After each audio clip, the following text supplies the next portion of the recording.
बेटी ने माँ के साथ किया विश्वासघात, एक दिल छू लेने वाली कहानी।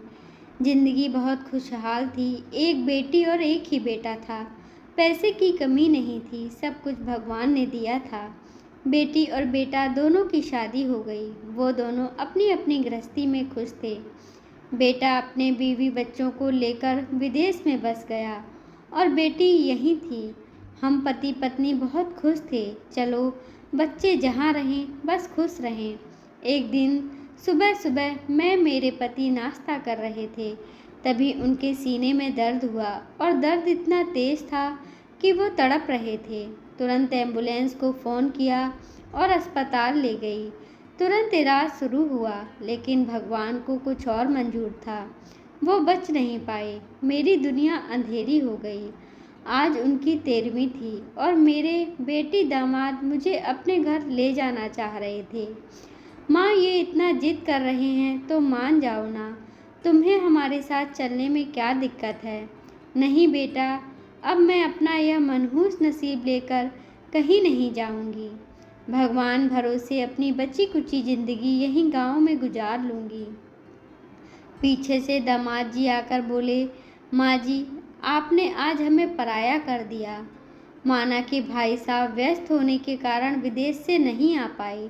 तो क्या हुआ? पिताजी के सारे क्रियाक्रम हुए कि नहीं? बोलिए। मैंने कोई अंतर किया किसी भी तरह की जिम्मेदारी निभाने में? बेटा, इसके लिए मैं बहुत ही आभारी हूँ, जो बेटे के रहते हुए भी आप दामाद होकर बेटे का फर्ज निभा रहे हैं।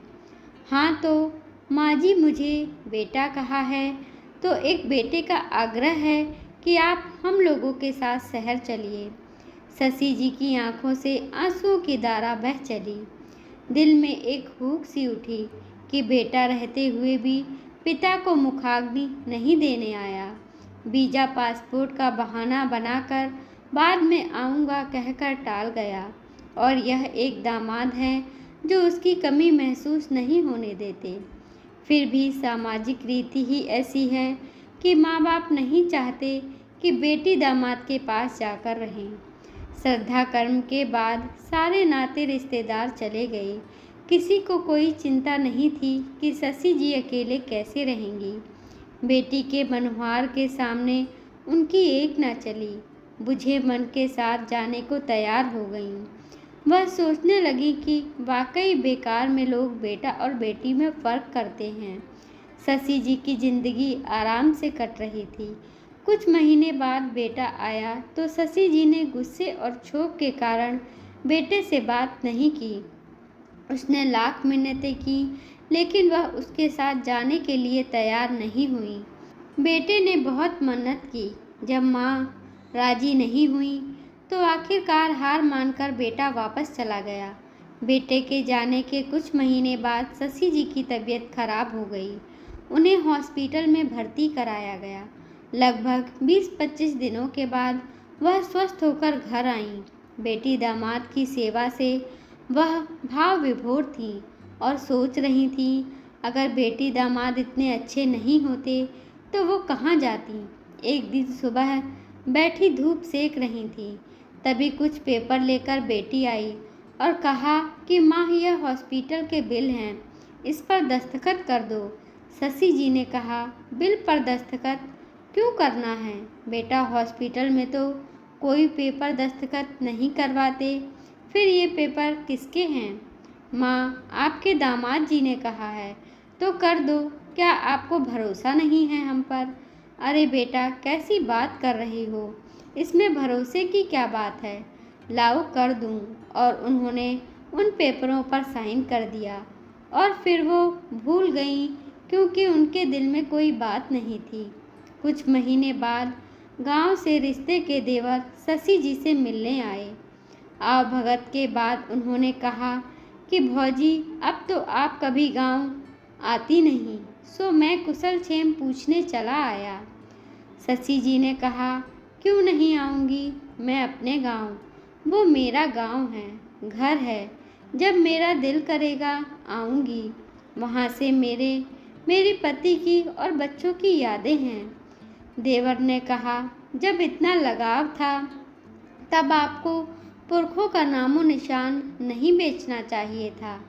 भाभी, आपने अच्छा नहीं किया। सब कुछ आपने बेच दिया और एक बार पूछा तक नहीं। शशि जी भौचक्का होकर कभी बेटी को देख रही थीं और कभी दामाद को। उनकी बेटी ने तपाक से पति का पक्ष लेते हुए कहा, ऐसे क्यों देख रही हो माँ? पैसे पेड़ पर थोड़े ना फलते हैं। हॉस्पिटल के इतने सारे खर्चे थे, सो इन्होंने बेच दिए गांव के घर और ज़मीन को। तुमने ही तो साइन किया था उन जमीन के पेपरों पर। शशि जी निशब्द थीं।